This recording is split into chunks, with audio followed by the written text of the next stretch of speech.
충격적인 일이 벌어졌습니다. 최근 미국의 하버드 대학교가 한 학생의 발표로 뒤집어졌다고 합니다. 많은 학생들이 올바른 교육을 해야 한다며 항의까지 했을 정도라고 하는데요. 놀라운 건 발표 학생이 바로 한국인이라는 점이죠. 사건 이후 한 군사 기자는 한국의 국방은 일본을 넘어섰다 라고 이야기했을 정도라고 합니다. 대체 무슨 일이 있었던 걸까요? 안녕하세요. 저는 미국 하버드 대학교에서 정치학을 전공하는 제이슨 밀러입니다. 오늘은 제가 한국에 대한 생각이 완전히 바뀐 그날의 이야기를 들려드리려고 해요. 사실 저는 아시아에 대한 편견이 있었습니다. 특히 한국이란 나라를 떠올리면 그저 일본과 중국 사이에 끼어서 눈치 보며 살아가는 작은 나라 정도로만 생각했죠. 케이팝이나 드라마가 유명하다지만 군사력이나 국제 정치에서는 별로 중요하지 않은 나라라고 여겼어요. 제 머릿속에서 한국은 미국의 보호가 없었다면 오늘날까지 존재하지도 못했을 나라였다고 생각했죠. 특히 최근에는 대통령도 없어진 나라라고 생각했고요. 트럼프가 미군을 곧 철수시킨다던데 뭐 그럼 북한에 잡아먹히는 건 시간 문제겠구나 생각했죠. 물론 그날이 오기까진 말입니다. 그날은 평범한 월요일 아침이었습니다. 세계 군사력 분석 수업이 시작되고 저는 여느 때처럼 앞자리에 앉아 있었죠. 교수님이 유럽과 미국의 군사력을 설명하실 때는 저도 열정적으로 손을 들어가며 토론에 참여했습니다. F-35의 스텔스 성능이 정말 대단하죠. 미국의 항공모함 전단이 세계 최강이에요. 라며 신나게 이야기했어요. 그런데 교수님이 갑자기 이제 아시아의 군사력을 분석해 보겠습니다라고 말씀하시는 순간 저도 모르게 한숨이 나왔어요. 옆자리의 친구들도 비슷한 생각이었나 봅니다. 아시아, 중국 빼고는 다 미국 덕분에 살아남은 거 아냐? 라며 속삭이더군요. 저는 고개를 끄덕이며 특히 한국은 일본과 중국 사이에서 눈치나 보는 나라 아닌가? 라고 말했습니다. 그때였어요. 뒷자리에서 미묘한 한숨 소리가 들렸죠. 고개를 돌려보니 한국인 유학생 박민서와 일본인 유학생 타케시가 앉아 있었습니다. 박민서는 차분한 표정으로 교수님을 바라보고 있었고 타케시는 뭔가 할 말이 많은 듯 안절부절 못하는 모습이었어요. 교수님이 칠판에 아시아 지도를 그리시며 말씀하셨습니다. 자, 여러분은 아시아에서 가장 강력한 군사력을 보유한 나라가 어디라고 생각하나요? 순간 강의실이 조용해졌습니다. 모두가 교수님의 질문에 대한 답을 생각하고 있었죠. 저도 고개를 갸웃거리며 아시아의 군사 강국들을 머릿속으로 정리하기 시작했어요.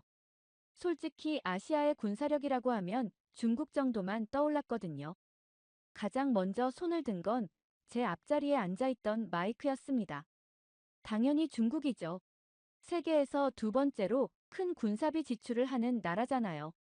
교수님은 고개를 끄덕이며 칠판에 중국이라고 적으셨습니다. 옆에서 스티브가 거들었어요. 중국의 지상군 규모는 세계 최대죠. 미국도 견제하고 있잖아요.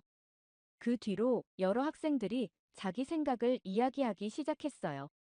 일본도 빼놓을 수 없죠. 최첨단 군사 장비를 보유하고 있잖아요. 맞아요. 일본의 해상자위대는 세계 최고 수준이라고 들었어요. 교수님은 학생들의 의견을 하나하나 칠판에 적어가셨습니다. 그런데 그때 타케시가 갑자기 손을 들었어요. 타케시의 얼굴에는 묘한 미소가 어려 있었습니다. 그동안 조용히 있던 타케시가 갑자기 발언을 하려는 것을 보니 뭔가 특별한 말을 하려는 것 같았죠. 교수님, 한 나라를 빼먹으신 것 같네요. 타케시가 말을 시작했습니다. 저는 설마 북한이라고 생각했죠. 북한의 핵무기 개발 이야기가 나올 줄 알았는데 타케시의 다음 말은 예상과 완전히 달랐어요.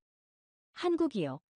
물론 미국이 없었으면 한국이라는 나라는 존재하지도 않았겠지만요. 타케시의 목소리에는 분명한 조소가 섞여 있었습니다. 마치 한국의 군사력을 비웃는 듯한 그런 어조였죠. 강의실 안에서 몇몇 학생들이 소근거리기 시작했어요. 저도 고개를 끄덕였습니다. 타케시의 말이 일리가 있다고 생각했거든요. 실제로 저도 한국 하면 떠오르는 게 K-팝이나 드라마뿐이었으니까요. 타케시는 거기서 멈추지 않았습니다. 한국 전쟁 때 미국이 도와주지 않았다면 지금쯤 한반도는 전부 공산국가가 되어 있었겠죠. 지금도 주한미군이 한국을 지켜주고 있잖아요. 그걸 군사강국이라고 부를 수 있을까요? 타케시의 목소리에는 승리를 확신하는 듯한 자신감이 넘쳤어요. 강의실 안에서 웃음소리가 들렸습니다. 몇몇 학생들은 타케시의 말에 동의한다는 듯 고개를 끄덕였고, 저도 뭐, 맞는 말이긴 하지라고 중얼거렸어요. 그때까지만 해도 저는 제가 얼마나 큰 편견에 사로잡혀 있었는지 몰랐습니다. 그때 뒤에서 들리는 의자 끽하는 소리에 고개를 돌렸습니다. 박민서가 자세를 바로 하고 있었어요. 늘 온화하던 박민서의 표정이 굳어 있었죠. 차분해 보이는 표정 아래로 뭔가 강한 감정이 느껴졌어요. 박민서의 눈빛에서 이상한 기운을 느꼈습니다. 그건 분노라기보다는 뭔가를 증명해 보이겠다는 강한 의지 같았어요. 타케시는 여전히 승리자의 미소를 지으며 자리에 앉았지만 강의실의 공기는 묘하게 무거워져 있었습니다. 강의실의 무거운 공기를 깨고 박민서가 천천히 일어섰습니다. 타케시의 도발적인 발언에도 그의 목소리는 조용하면서도 단호했어요. 마치 오랫동안 준비해온 답변을 하는 것처럼 침착했습니다. 타케시 씨. 박민서가 타케시를 똑바로 바라보며 말을 시작했습니다. 당신은 한국군이 일본보다 약하다고 생각하시나요? 갑작스러운 질문에 타케시는 잠시 당황한 듯 했지만 이내 비웃듯 웃으며 대답했어요. 당연하죠. 일본은 세계 3위의 경제대국이에요. 첨단 무기도 많고 미군과의 동맹도 강력하죠. 한국이 감히 비교될 대상이 아닙니다. 타케시는 마치 승리를 확신하는 듯한 표정이었어요. 저도 고개를 끄덕였습니다. 일본의 경제력이나 기술력을 생각하면 당연한 이야기라고 여겼거든요. 하지만 박민서의 다음 질문은 강의실의 분위기를 완전히 뒤집어 놓았습니다. 그럼 일본 자위대는 실전 경험이 있나요? 순간 강의실이 쥐 죽은 듯 조용해졌어요. 타케시의 얼굴에서 자신만만한 미소가 순식간에 사라졌습니다. 박민서는 마치 오래전부터 이 순간을 기다려왔다는 듯 차분하게 말을 이어갔어요. 한국군은 수십 년간 실제 전투를 경험했습니다. 1999년 제1연평해전, 2002년 제2연평해전, 2009년 대청해전. 이 모든 교전에서 한국군은 실질적인 승리를 거뒀어요. 교수님이 환한 미소를 지으며 박민서의 발언에 힘을 실어주셨습니다. 박민서 학생 말이 맞습니다. 한국군은 실전 경험이 풍부한 군대죠. 북한과의 여러 해상 교전에서 승리를 거두며 실전 능력을 입증했을 뿐만 아니라 현대전에 걸맞은 첨단 전력도 보유하고 있습니다. 타케시의 얼굴이 점점 굳어갔어요. 더 이상 아까 같은 여유로운 표정이 아니었죠. 박민서는 거기서 멈추지 않았습니다. 게다가 한국군은 지금도 매일같이 실전과 같은 상황에 대비하고 있어요. 북한과의 군사분 개선에서는 언제든 전투가 벌어질 수 있는 긴장 상태가 이어지고 있죠. 반면 일본 자위대는 강의실의 분위기가 순식간에 바뀌었습니다. 아까까지 타케시의 말에 동조하던 학생들의 시선이 이제는 박민서에게로 쏠렸어요. 교수님은 마치 이런 상황을 예상하고 계셨다는 듯 만족스러운 미소를 지으셨습니다. 저는 그제서야 깨달았습니다. 제가 얼마나 피상적으로 한국의 군사력을 평가하고 있었는지를요. 경제력이나 첨단 장비만이 군사력의 전부가 아니었던 거죠. 실전 경험과 실질적인 전투 능력이 얼마나 중요한지, 그리고 한국군이 그것을 가지고 있다는 사실에 충격을 받았습니다. 강의실은 이제 완전히 다른 공기로 가득 찼어요. 마치 우리 모두가 뭔가 새로운 사실을 발견한 것 같은 그런 분위기였습니다. 그때 교수님이 천천히 자리에서 일어나셨습니다. 강의실 전체를 둘러보시더니 의미심장한 미소를 지으셨어요. 교수님의 표정에서는 뭔가 특별한 이야기를 준비하고 계시다는 게 느껴졌습니다. 여러분, 한국은 단순히 현대에 와서 군사력을 갖춘 게 아닙니다. 역사적으로도 놀라운 군사 전략과 전술을 가진 나라였죠. 교수님은 칠판에 1597년 명량해전이라고 크게 적으셨어요. 그리고는 반 전체를 보시며 말씀하셨습니다. 교수님의 목소리에는 평소와는 다른 열정이 묻어났어요. 여러분은 세계 해전사에서 가장 놀라운 승리가 무엇인지 아시나요? 바로 조선의 이순신 장군이 이끈 명량해전입니다. 단 12척의 배로 330척에 달하는 일본 함대를 무찌렀죠. 강의실에서 놀란 탄성이 터져 나왔어요. 누군가는 말도 안 돼요. 라고 외쳤고, 다른 학생들도 놀라움을 감추지 못하고 술렁거렸죠. 저도 믿기 힘들어 고개를 갸웃거렸습니다. 12척으로 330척을 상대한다는 건 말이 안 되는 것처럼 들렸거든요. 수학적으로도 말이 되지 않는 숫자였습니다. 교수님은 우리의 반응을 즐기시는 듯 잠시 멈추셨다가 계속해서 설명하셨습니다. 이순신 장군은 좁은 울돌목의 지형과 조류를 이용해 압도적인 숫자의 적을 물리쳤어요. 이것은 세계 해군사에서도 유례를 찾아보기 힘든 대승리였습니다.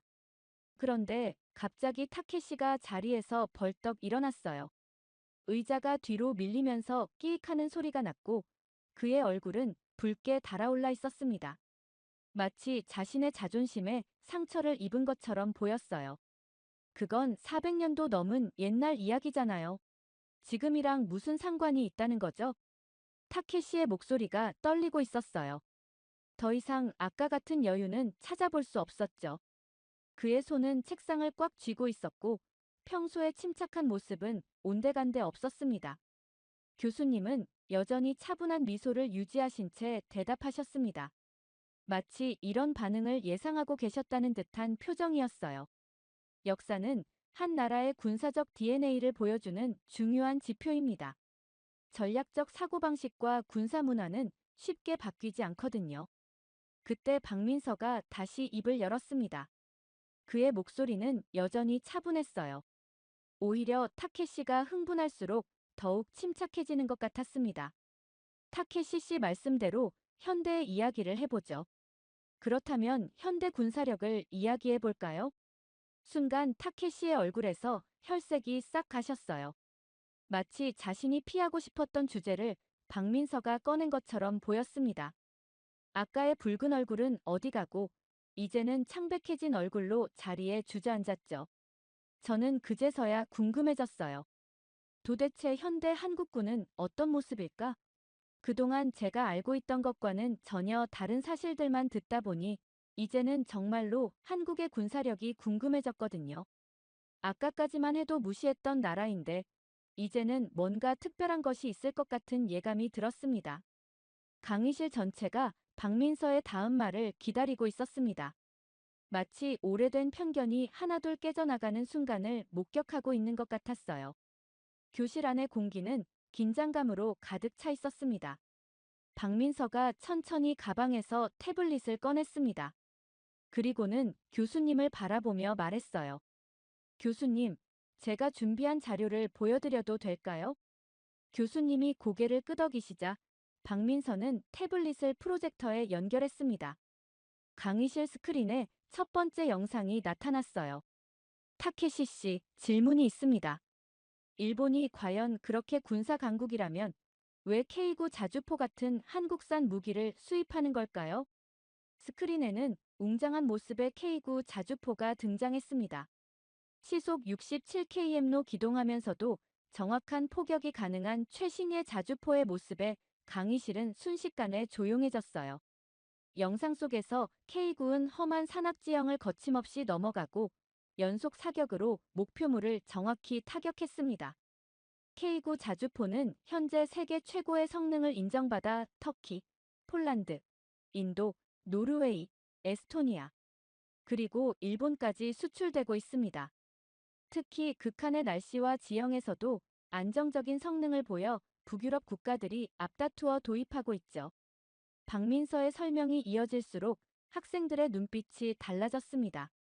처음에는 반신반의하는 표정이었지만 점점 진지하게 화면을 주시하기 시작했어요.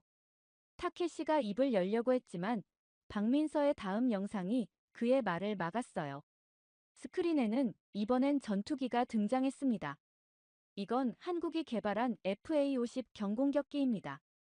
이미 여러 국가에 수출되어 실전에서 그 성능을 인정받은 전투기죠. 그리고 이건 박민서가 다음 영상을 보여주었어요. 현재 개발 중인 KF-21 전투기입니다. 4.5세대 전투기로 스텔스 성능까지 갖추고 있죠. 헐, 한국이 전투기도 개발한다고. 강의실 앞자리에 앉아있던 마이크가 놀란 목소리로 외쳤습니다. 다른 미국 학생들도 믿을 수 없다는 듯 고개를 저었어요. 옆자리의 스티브는 우리도 한국의 군사력에 대해 너무 모르고 있었나 봐라고 중얼거렸습니다. 타케시는 마지막으로 한 번 더 반박을 시도했습니다. 하지만 그의 목소리에는 이미 확신이 사라져 있었어요. 그래도 일본 자위대가 더 강할걸요? 그때 교수님이 자리에서 일어나셨습니다. 그렇지 않습니다. 일본은 헌법상 전쟁할 수 없는 나라입니다. 자위대는 실질적인 전투를 한 적이 없죠. 현대전에서 실전 경험만큼 중요한 것은 없습니다. 교수님의 말씀이 이어지는 동안 타케시의 표정이 굳어갔습니다. 아까까지 자신만만하던 모습은 온데간데 없이 사라졌고 창백한 얼굴로 책상만 바라보고 있었어요. 자신의 오만함이 하나둘 무너지는 걸 직접 목격하는 듯 했습니다. 강의실은 이제 완전히 다른 분위기였습니다. 아까까지 한국을 과소평가하던 학생들의 눈빛이 달라져 있었어요. 저도 마찬가지였습니다. K-팝과 드라마만 떠올리던 한국의 이미지가 순식간에 강한 군사 강국으로 바뀌어 가고 있었거든요. 그리고 이건 시작에 불과했다는 걸 저는 그때는 몰랐습니다. 박민서는 잠시 숨을 고르더니 이번에는 완전히 다른 영상을 보여주기 시작했습니다. 강의실 스크린에는 한국군의 실제 훈련 모습이 나타났어요. 한국군의 진정한 강점은 바로 이것입니다. 우리는 실전 경험이 있고 지금 이 순간에도 북한과 대치하며 24시간 대비 태세를 유지하고 있어요. 영상 속에는 한국군이 혹한기 훈련을 하는 모습이 나왔습니다. 영하 20도가 넘는 추위 속에서도 완전 무장한 채 작전을 수행하는 모습이었어요. 이어서 특전사의 전투훈련, 해군의 대잠수함 작전, 공군의 야간 비행 훈련 장면이 차례로 이어졌습니다. 우리는 언제든 전쟁이 일어날 수 있다는 긴장감 속에서 살아갑니다. 이것은 약점이 아닌 강점이 되었죠. 모든 훈련이 실전처럼 이루어지고 모든 준비가 실제 전투를 위한 것입니다. 교수님이 박민서의 말에 덧붙이셨습니다. 한국군은 현재 세계 7위의 군사력을 보유하고 있습니다. 특히 주목할 점은 유럽과 미국의 군사 전문가들도 한국의 군사 전략을 연구하고 있다는 거죠. 강의실이 다시 한번 조용해졌습니다. 이번에는 충격이나 놀라움이 아닌 깊은 이해와 존중이 느껴지는 침묵이었어요. 실제로 나토 군사훈련에 한국군이 참관국으로 초청받는 경우가 많습니다. 특히 북한과의 대치 상황에서 발전시킨 한국군의 전술과 전략은 현대전에서 매우 중요한 연구 대상이 되고 있죠. 교수님의 설명이 이어지는 동안 타케시의 얼굴이 점점 붉어져 갔습니다. 하지만 이번에는 분노나 반발심 때문이 아닌 것 같았어요. 그의 표정에는 부끄러움과 당혹감이 가득했습니다. 박민서가 다시 말을 이었습니다. 우리는 매일 새벽 4시부터 철책선과 해안선을 따라 순찰을 돕니다. GP에서는 24시간 교대로 감시가 이루어지고 레이더 기지에서는 단 1초도 눈을 떼지 않죠. 이게 바로 실전입니다. 저는 처음 듣는 이야기들에 완전히 압도되었어요. GP가 뭔지, 철책선이 정확히 어떤 것인지는 몰랐지만 한국군이 얼마나 긴장된 상황에서 임무를 수행하고 있는지는 충분히 이해할 수 있었습니다. 타케시는 이제 말을 잇지 못했어요. 그의 얼굴은 완전히 붉어져 있었고 손끝이 미세하게 떨리는 게 보였습니다. 아까의 자신만만한 모습은 온데간데 없이 사라졌죠. 교수님은 강의실을 한번 둘러보시고는 의미심장한 미소를 지으셨습니다. 이것이 바로 실전 경험의 차이입니다. 훈련과 실전은 완전히 다르죠. 한국군은 그 둘을 모두 갖추고 있는 몇 안 되는 군대 중 하나입니다. 강의실의 공기가 무거워졌습니다. 우리 모두가 방금 전까지 얼마나 피상적인 지식으로 한국군을 평가하고 있었는지 깨닫고 있었어요. 타케시는 이제 완전히 고개를 숙인 채 아무 말도 하지 못했습니다. 그의 붉어진 얼굴과 떨리는 손가락이 모든 것을 말해주고 있었죠. 이런 거 더는 못 듣겠습니다. 타케시가 갑자기 자리에서 벌떡 일어났습니다. 의자가 뒤로 밀리면서 끼익하는 소리가 강의실에 울렸어요. 타케시의 얼굴은 여전히 붉게 상기된 채였습니다. 그의 손은 떨리고 있었고 입술은 하얗게 변해 있었어요. 타케시는 자신의 책과 가방을 거칠게 집어들었어요. 그리고는 아무도 예상하지 못한 행동을 했습니다. 강의실 문을 거칠게 열고 밖으로 뛰쳐나간 거예요.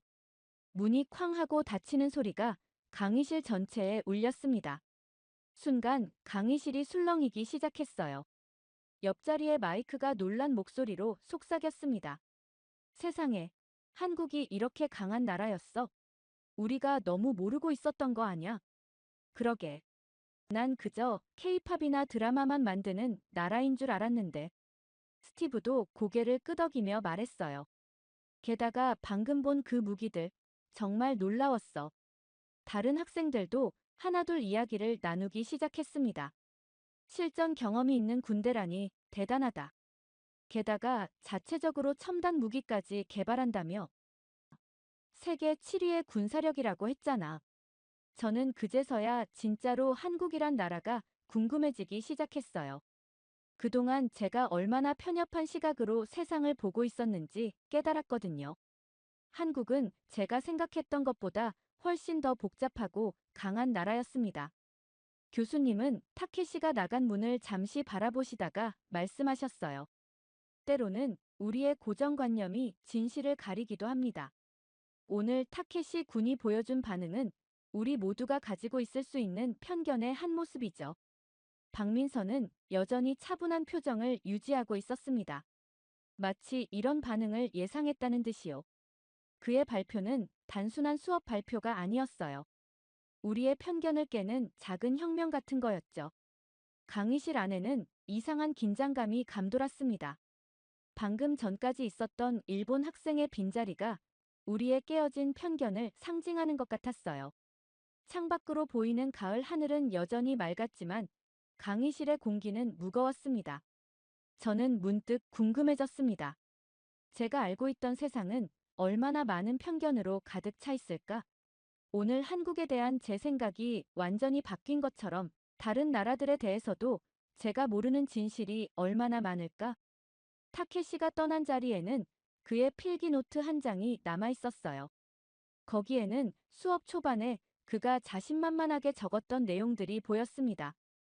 일본의 군사력, 한국은 미국의 보호 아래 같은 문구들이었죠. 하지만 이제 그 글자들은 마치 그의 깨어진 오만함처럼 희미하게 보였어요. 잠시 후 복도에서 발자국 소리가 희미하게 들렸다가 사라졌습니다.